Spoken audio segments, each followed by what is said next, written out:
Hello, hello, hello. Hello. Oh, wow. Welcome, welcome. So, interesting. So they have this new oh, that's cool. This new user experience on the Facebook Live platform. So it's kind of new to me and I'm just kind of learning.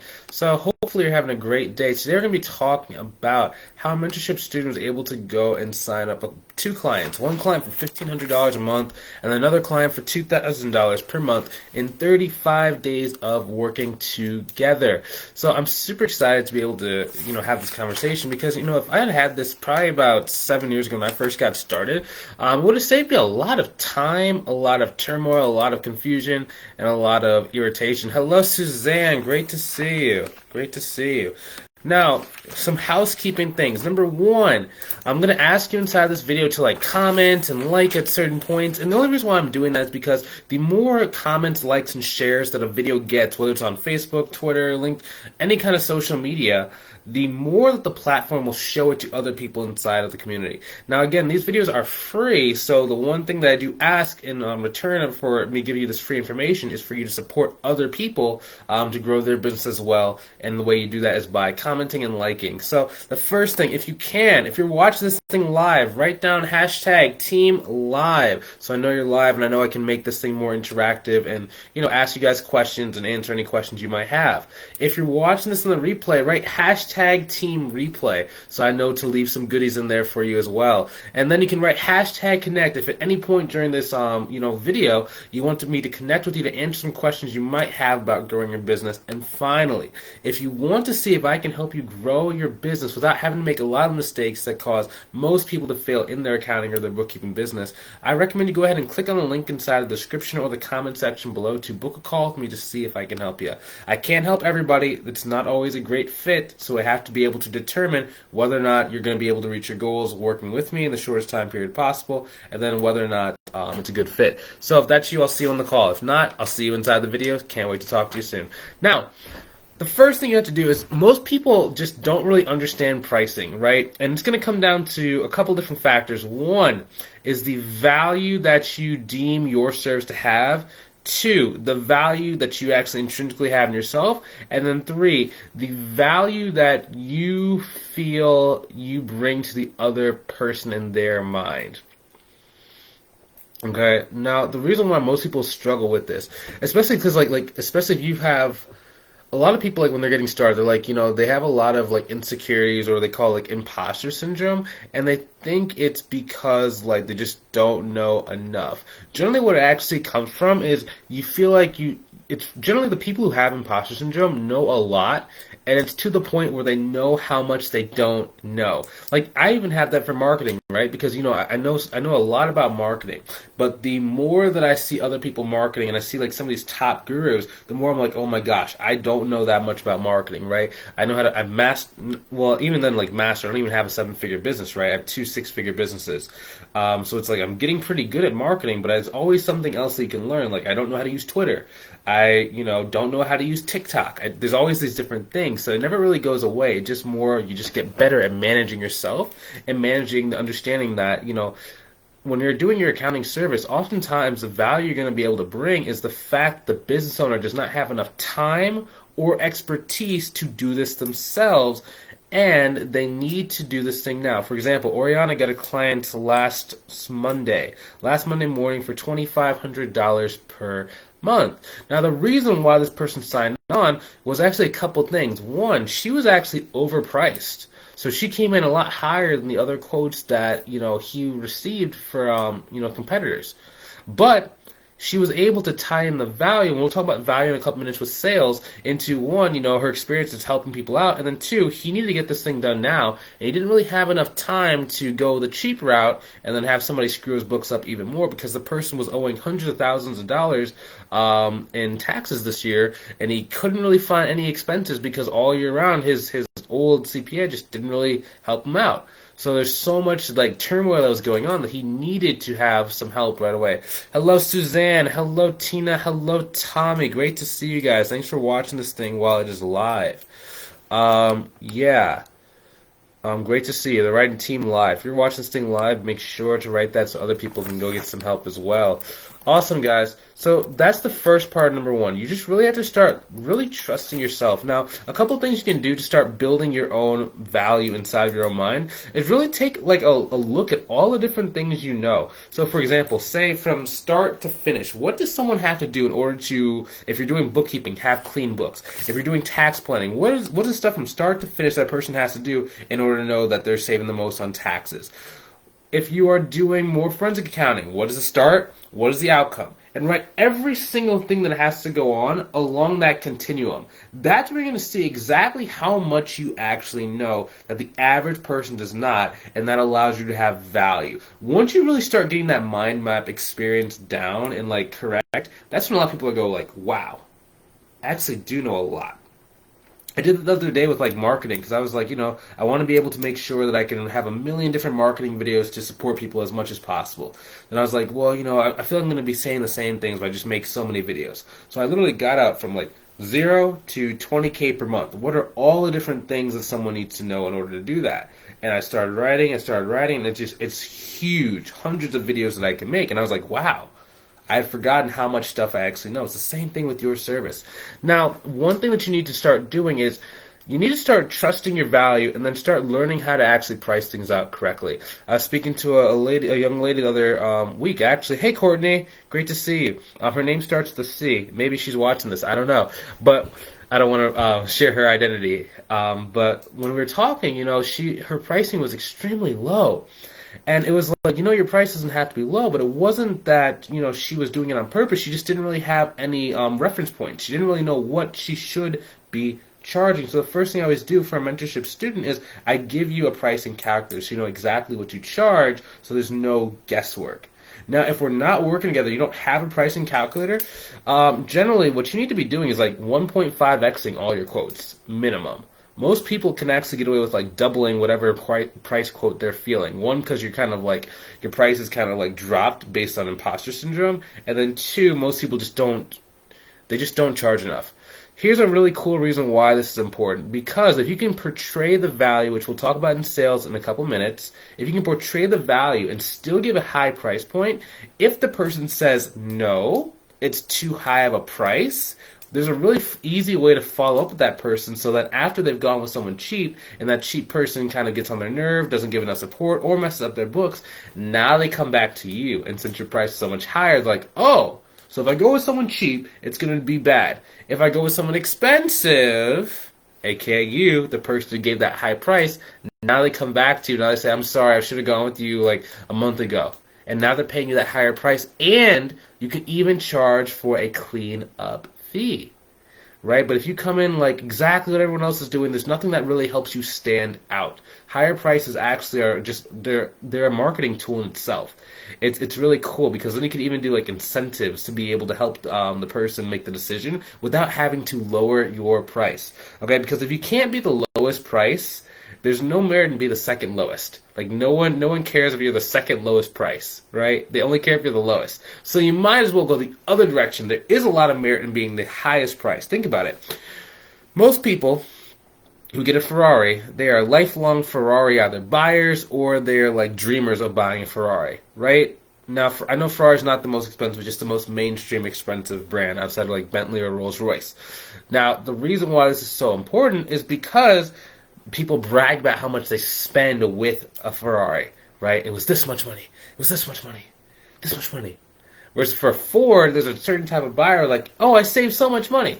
Who do you really want as your buyer? Do you want the person who's bragging that they're spending $2,000 a month with you? Or do you want the person who's like, hey, I found them on Fiverr. I caught them at like a Black Friday deal. They were able to, they started at $300 a month, but I thought that was too high, so I asked if they can do anything better, and now they gave me $150 a month. Yeah, I love them.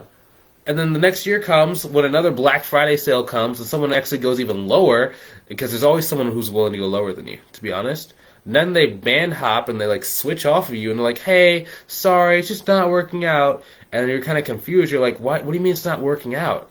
Like, yeah, I mean, like it was good, but like I didn't really see that much. You didn't really talk to me. You didn't really reach out. And yeah, this other person's a little bit cheaper. So yeah, I'm just gonna kind of jump. Okay, see ya. And now you lost a client who wasn't really paying you much, but you were wasting all your time spending with that one person, and now you're really frustrated. So let's avoid that by charging really high, getting better quality clients from the start. So at least you need to be 1.5xing all of the quotes that you've been giving out, especially if you feel like the person's very price sensitive. Okay, cool. If you guys understand this about pricing and foundations, put a 1 down inside of the chat below. Put a 1 down inside of the chat below. Or if you have a question about that, go ahead and write that question inside of the comment section so I can either, if you're doing the question live, I can answer it live, or I could even make a follow-up video about it and then tag you in the video when it comes out. Suzanne said, ouch. Oh, man. Yeah, it's funny, guys. Like this stuff, I was talking to a gentleman who joined the mentorship program today, and he has a couple clients for like $1,000 a month. So the first thing we're gonna do is like look at the pricing calculator because he was kind of going off his gut feeling. What I was telling him was like most people like they underprice by a significant amount. Like I don't know if you've seen the video with Lizzie where she priced the person like $1,500 a month. We had a coaching call and then we immediately said, oh man, the work is actually worth $6,000 a month based on like my pricing tool, and then she went directly to the person, like she scheduled a meeting during our call, and then she talked to him for like, I think it was like 30 minutes or so. The guy's like, okay, yeah, let's raise it. Now he pays her $6,000 a month. It's basically $1,000 per location, and they're looking to open another 2 locations towards either the middle or the end of the year. I don't know exactly when they open the location. So that means it's going to go from $6,000 a month to $8,000 per month as soon as they go. And they've only been in business for about 3 years and already opening all these different locations. So they're looking to scale really, really high and really, really fast. Those are the type of clients that you want. You don't want those budget people who are like, $3 an hour. Oh my gosh. You want the people where it's like, hey, I have money. I don't want to do this. Just here you go. Just go. And they're like, oh, I'm sorry, was that enough money? Should I give you more? Will you accept a tip?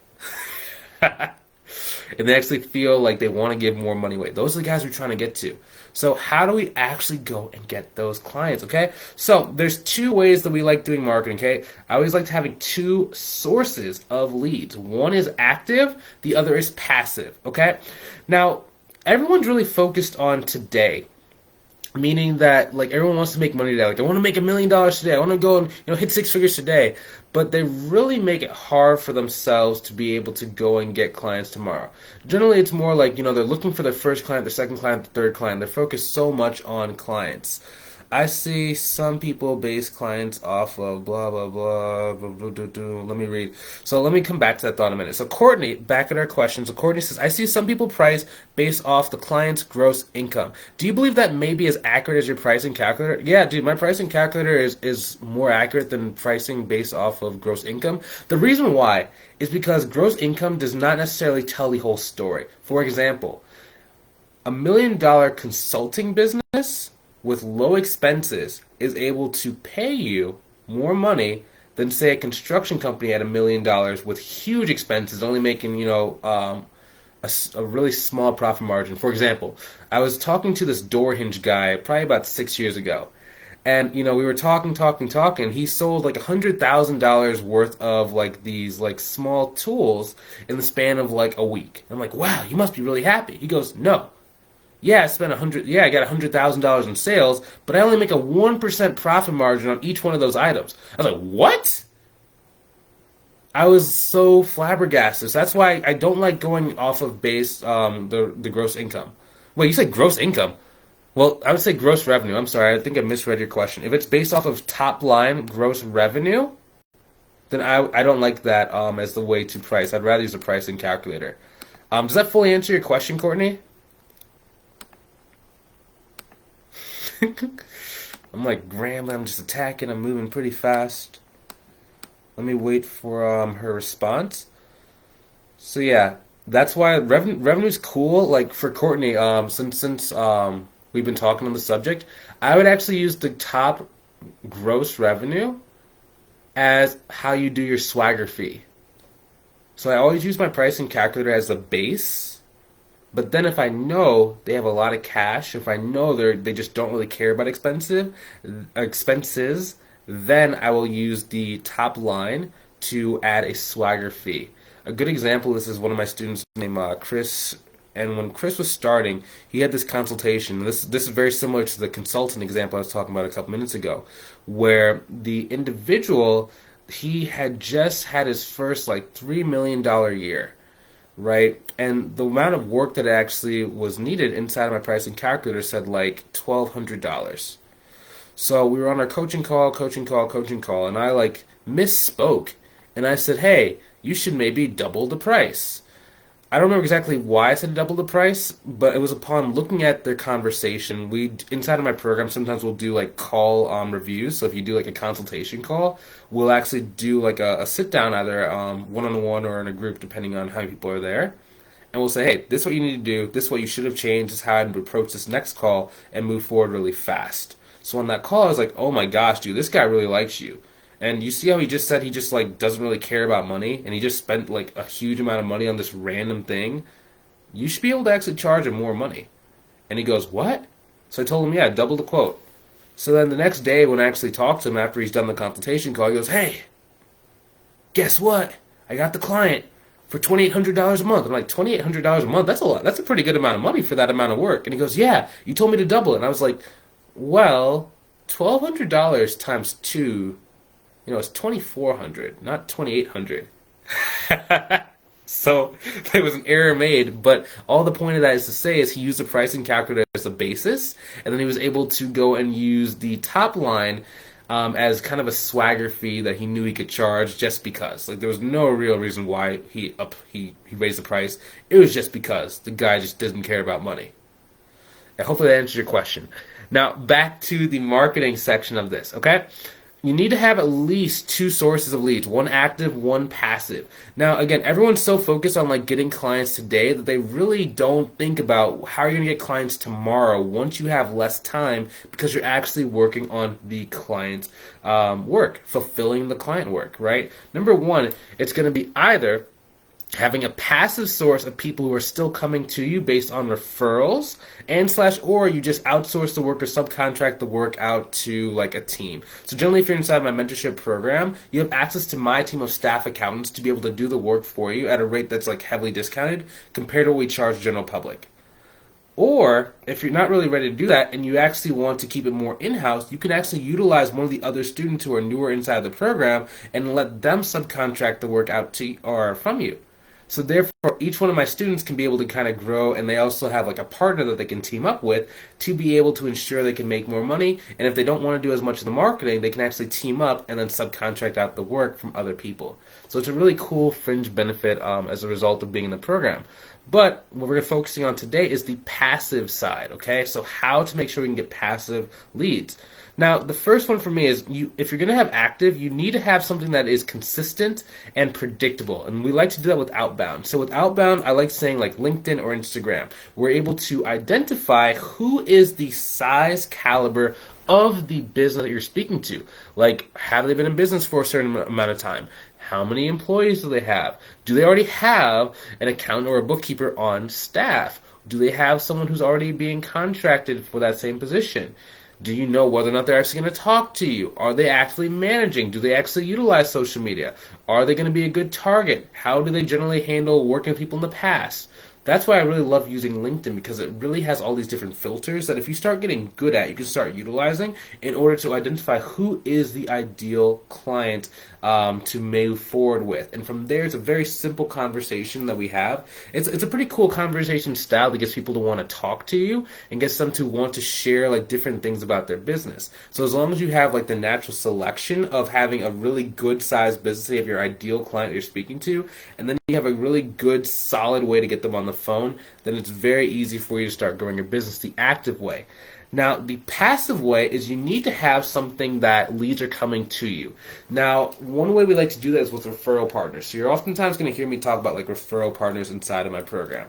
And that's the easiest way. Like, for example, Melissa Hearn, when she was starting, like she was really struggling to get leads because she already had like 30 clients, but she wasn't making a good amount of money per month. So for her, what we did was, hey, go and do this activity. It's going to connect you with, so she connected with both financial advisors, she connected with 2 CPAs, she connected with 3 lawyers, and she connected with like one other, I think it was like a loan officer. And from those 4 different types of referral partners, she was able to get to $9,100 per month within about it was like 50 to 60 days of doing that, right? And it all came from her learning how to passively get people who are actively fighting for her, right? So it's passive on her end, but people are actively trying to grow their business. And as they grow their business, like, hey, do you have someone who does your accounting? Do you have someone who does your books? Do you have someone who does? I don't think Melissa did taxes. I think she has like a couple people she does tax returns for, like on the personal side. But at the time, she's only doing like the books and she's doing like monthly accounting and a little bit of virtual CFO at the time. But they were actively growing their business, and as a fringe benefit, then they would say, "Hey, do you actually want to work with Melissa?" And Melissa was getting all these leads coming to her. She would actually get cold called. So it would be like, when I say cold call, like she would literally be on the phone, on doing her daily work, her phone would ring. She'd be like, "Hello?" Thinking it was like a telemarketer. And all of a sudden it's like, "Hey, I'm looking for Melissa. So-and-so said that, you can help me with my accounting." Then she would perk up. She'd be like, "Oh my gosh, yeah, I can help you," and blah, blah, blah, blah, blah. And it was so easy for her to go and get clients that way, because even though she had a lot of clients and she didn't really have a lot of time for marketing, she was still able to grow her business. And that's why I always say, like, people focus way too much on, like, today, but not enough on tomorrow. She's not going to have to do any more marketing for a little while, outside of, like, maybe going and getting more referral partners. But, I mean, to be completely honest, as long as she just keeps at the same pace, she's going to be at $20,000 a month within the next, like, probably 6 months to a year, right? Probably even shorter than that. Just depends on like whether or not she wants to go take like a vacation, or whether she wants to kind of coast to that level. And it's cool, man. Like that's really all you need. Like for me, if you ever look at like, so I have the 2 arms of the business, right? Because I do have the mentorship program, but I really do consider that the same thing as my accounting firm. Oftentimes, because like I said earlier, a lot of the students, when they get to a certain level, they actually have my team of staff accountants do the work for them. So someone asked me the other day, they're like, why do you have a mentorship program? Why not just grow your accounting firm? Like, I actually am growing my accounting firm by having a mentorship program. It's kind of interesting to be able to see that. Hey, thanks for tagging your friend, Courtney. I appreciate that. And it's kind of a unique way to do it, but it's really, really fast and easy for me to grow that way. But the way that I do that, okay, is one, LinkedIn is the way I grow my accounting firm generally, and then I like to utilize referral partners as my passive source. So at this point, even my referral partners have even kind of evolved to some of my students inside the program, which is kind of cool, and it's really, really interesting kind of dynamic, right? But yeah, it's just a great symbiotic relationship, because then they can keep growing and keep moving as fast as they possibly want. And at the same time, like I can keep growing my accounting firm. Now, on my mentorship side, okay, so again, same business, slightly different service, right? I like using Facebook as my active, right? Because I'm actively talking to you. Then I like using YouTube as my passive, right? Because YouTube, all it does is basically goes out there, it uses like the search engine kind of fancy marketing word to find people who are interested in, working with me, or even in the topic. Then the YouTube videos are sitting there 24/7, 365 days a week, talking to people, actively inviting them to work with me. So it just comes to me, and it comes to me as a passive way. And that's kind of why I even do these videos, because right now it's active, but at the same time it's passive. So hopefully this video has been really informative and really helpful for you. I know we went in a lot of different directions, only because, it's just how this thing goes. Sometimes in life, you really have to talk about a few things and go really deep in a few things, rather than try and talk about a million things, get a million tactics, because it's just not going to be deep enough for you to grow your business or really like change your life. So hopefully you enjoyed this video. Now, if you want some help growing your business, like you're tired of trying to figure out, like recreating the wheel, you're tired of trying to go the slow way, like figuring it out, hitting your head against the wall, and then, kind of getting discouraged, I recommend you go ahead and click on the link inside of the description, either above or below the video. If you're watching on the Facebook, it should be inside the description. And I'd love to see you on a call to see if I can help you out. Now, again, I can't help out everybody. One, because I am running, an accounting firm, so I just don't have a million hours to take on people who are not going to be a good fit. So I only bring on people who I think, can actually reach the goal based on the methodology that we teach. We're in alignment, and I think it's a good fit. So if you want to see if I can help you out, if you want to see if you qualify for this thing to make sure that we can help each other out and we can win together long term, I recommend you go ahead and click on the link inside the description below to book a call to see if I can help you. If that's you, I will see you on the call. If it's not you right at this moment, or you're not quite ready, that's A-okay too. I'll see you on the call in the future, and keep watching my videos. Talk to you soon. Have a great rest of your day.